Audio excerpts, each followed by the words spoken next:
dengan kuburan yang dipakai.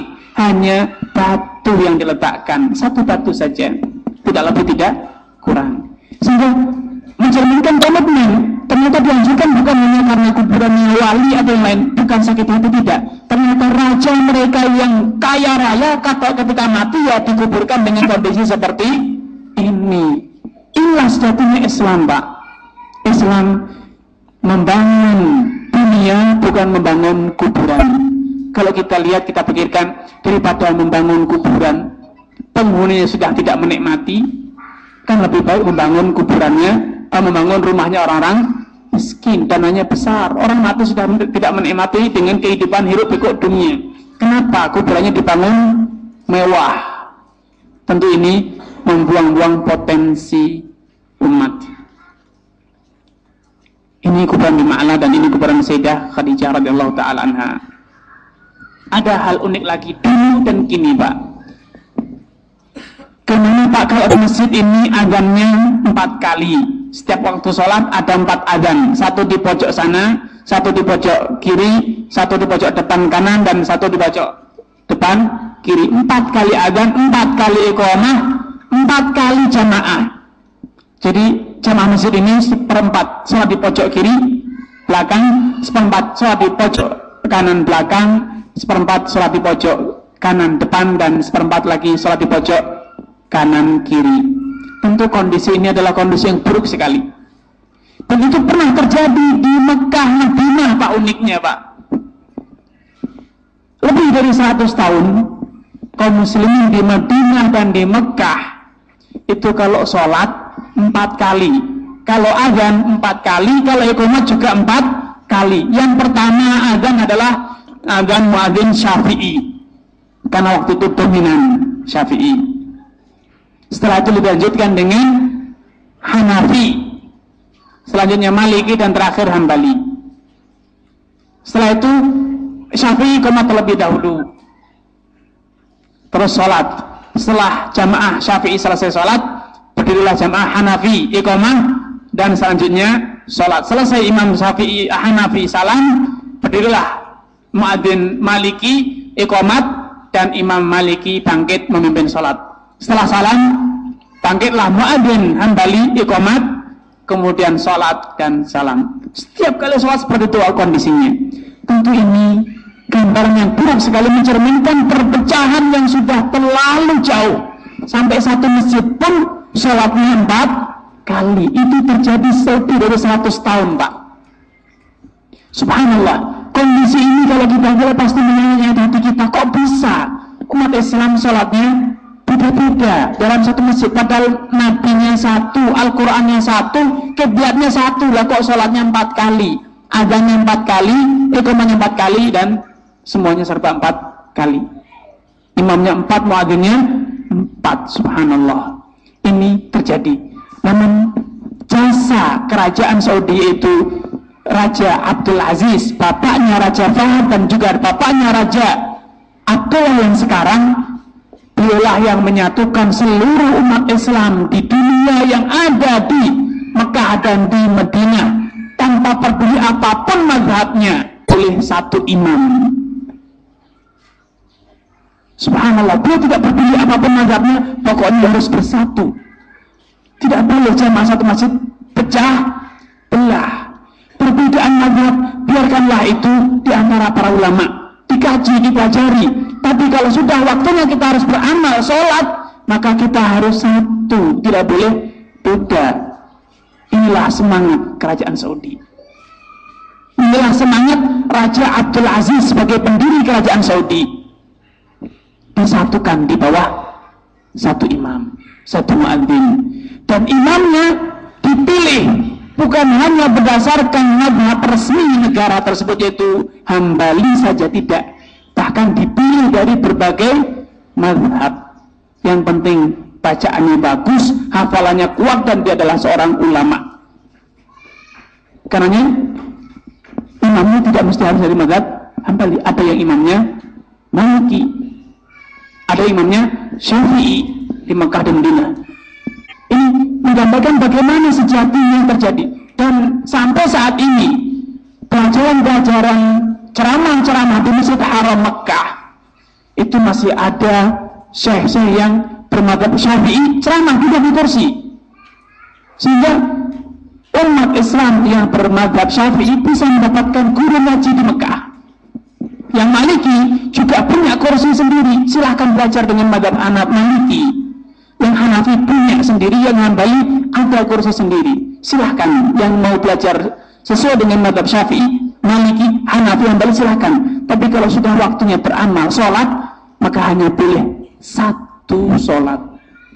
Tentu kondisi ini lebih menyejukkan dibanding kalau kondisi seperti ini, satu masjid 4 kali sholat, 4 kali adzan, 4 kali iqamah, dan 4 kali imam. Na'udzubillah.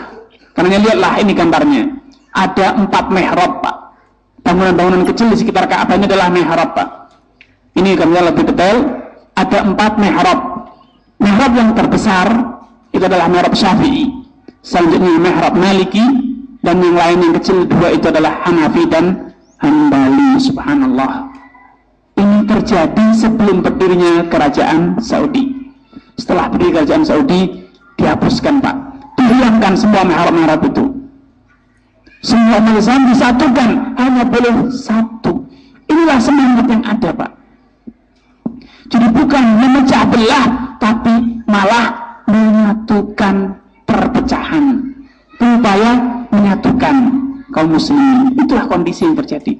Namun kembali lagi pada isu, umat Islam terlanjur dimakan oleh isu, sehingga dikesankan saudara-saudara kita yang di Saudi yang berusaha menyatukan umat Islam justru malah dikesankan sebagai pemecah belah umat Islam. Subhanallah. Dan perlu diketahui, Rabita Alam Islami itu berdiri atas prakarsa Raja Faisal. Raja Faisal kerajaan Saudi, didanai oleh Saudi, oleh Saudi, Rabita Alam Islami, untuk menyatukan semua negara Islam kala itu. Kenapa Rabita Alam Islami berdiri? Untuk memprakarsai persatuan Islam agar melawan Israel, membebaskan siapa? Palestina. Itu prakarsa Raja Faisal. Karena itu untuk mendirikan Rabita, Raja Faisal keliling negara Islam, meminta dukungan dari presiden dan penguasa Islam kala itu, kemudian berdirilah Rabita Alam Islami yang setiap tahun terus mengadakan perkumpulan para ulama-ulama dari seluruh negara. Tujuannya adalah untuk menyatukan umat Islam. Itu fakta. Tapi kenyataannya umat Islam terlanjur percaya dengan isu bahwasanya Saudi itu adalah Wahabi. Mereka itu hobi mencaci maki dan memecah belah. Suatu saat saya pernah di lapas Porong Sidoarjo. Saya di kantor, bukan lapas, di kantor Kemenkumham di Sidoarjo. Kebetulan saya berjumpa dengan Kalapas Sidoarjo waktu itu dan yang lainnya. Beliau bercerita bahwasanya Indonesia sedang belajar penanggulangan teroris dari mana? Australia. Saya dengan sederhana, Pak, saya menurut berita-berita yang ada, teroris itu kan konon sumbernya dari Timur Tengah dan secara khusus dari mana? Dari Saudi Arabia. Saya mau bertanya, Pak, kok unik? Mau belajar penanggulangan teroris kok bukan dari sumbernya? Justru malah dari Australia, yang Australia tidak ada teroris.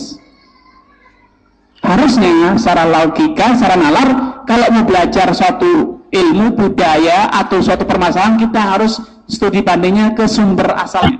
Kalau kita mau belajar teknologi, ke Jepang, ke Amerika. Kita mau mempelajari tentang misalnya pertanian apa, coklat atau sawit misalnya, ya ke Indonesia atau ke Malaysia sebagai pusat penanaman sawit.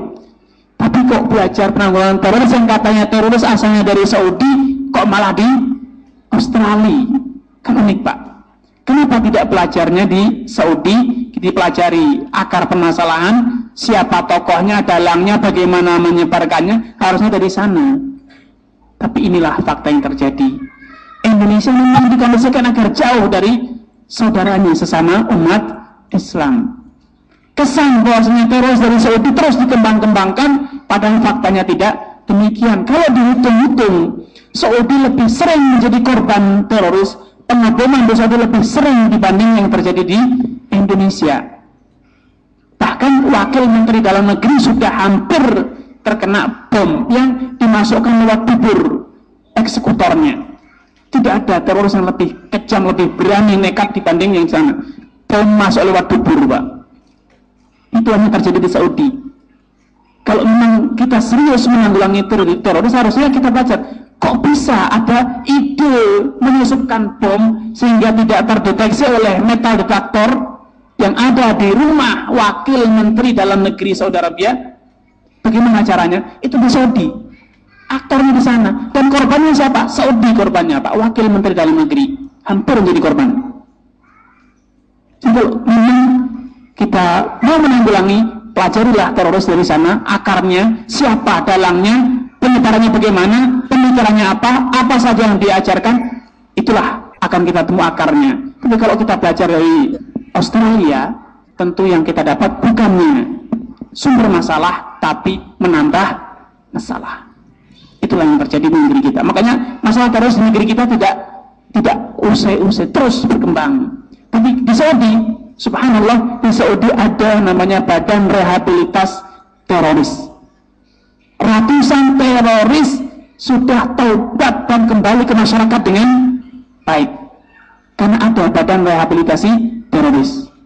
Kebetulan ketuanya adalah pasien saya sendiri. Itu Dr. Abdul Salam As-Suhaimi, beliau adalah ketuanya Badan Rehabilitas Teroris ini. Dan terus Masya Allah di Saudi untuk masalah ini digencarkan penanggulangan teroris, dan bahkan Saudi termasuk negara donor penanggulangan teroris terbesar.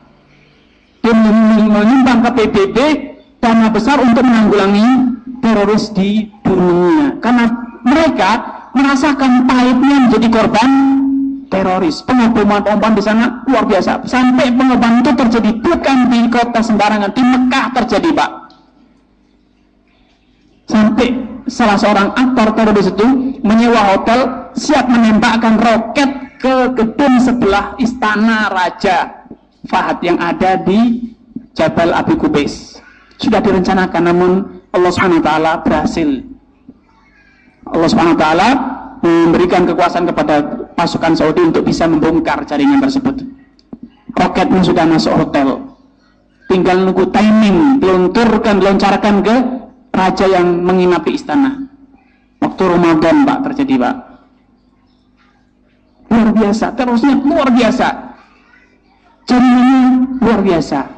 Tapi subhanallah, memang kondisi terus isu terorisme dari sana dikembangkan, tapi kerjasama dengan Saudi untuk penanggulangan teroris dihalang-halangi. Inilah kondisi yang terjadi. Memang Islam ingin dijauhkan dari umat Islam. Islam ingin diadu sesama umat Islam. Alhamdulillah. Karena ini berkaitan dengan tadi 4 kali sholat, 4 kali azan. Raja Abdul Aziz bin Abdurrahman pada tahun 1345 menyatukan seluruh kaum muslimin untuk sholat di belakang satu imam. Ini isu yang sering dimunculkan. Wahabi hobi mengkafirkan, Pak. Wahabi itu berdarah bengis. Dikit-dikit kafir, dikit-dikit bid'ah, dikit-dikit neraka. Ini isunya. Benarkah demikian? Kita lihat. Ini pengakuan langsung dari Syekh Muhammad Wahab yang kata beliau ini bisa lihat langsung dalam surat tertulis beliau yang dibukukan dalam kitab Ad-Durar As-Saniyah. Tulisan surat beliau asli ada di kitab ini. Muhammad Wahab menulis kepada Ibnu Aswidi, salah seorang ulama Irak, mengklarifikasi tentang tuduhan hobi mengkafirkan. Kata beliau, aku berlepas diri kepada Allah dari pendapat semacam ini yang mengkafirkan semua orang yang tidak bergabung dengan dia, mengkafirkan semua orang yang tidak termasuk dalam kelompoknya. Kata dia, aku berlepas diri dari tuduhan-tuduhan semacam ini. Tidak mungkin tuduhan ini diucapkan oleh seorang yang memiliki nalar sehat. Tuduhan ini hanya diucapkan orang yang sudah kehilangan akalnya, katanya. Ini ucapan beliau sendiri, beliau tepis semuanya. Walaupun tuduhan ini sudah ada di zaman beliau, betul, sudah ada tuduhan.